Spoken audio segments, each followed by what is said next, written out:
Ito, di puta. Mainit-init pa. Nag-away-away na sa comment section, kinakampihan ko daw yung security guard. Dahil daw sa nangyaring binaril nga yung construction worker.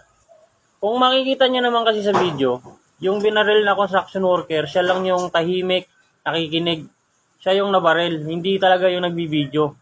Dapat nga yung nagbibideo yung barilin kasi pilosopo eh. Pero anyway, nag-away-away na dyan sa comment section, nakita ko, nasa 10k views na yung opinion ko. Ito maganda ah. Itong magandang ginawa ng security. Ha? Sumuko, di ba? Pagkasuko niya, nagdala ng abogado, nagsulat ng statement, no comment sa mga media. Good. Good. Ibig sabihin, handang-handa siya talaga sa mga nangyari.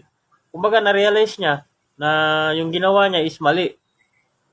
Pero, yung in-interview naman yung mga construction worker, kung ano yung daldal niya, nung nagbibideo siya naman yung tahimik, no comment.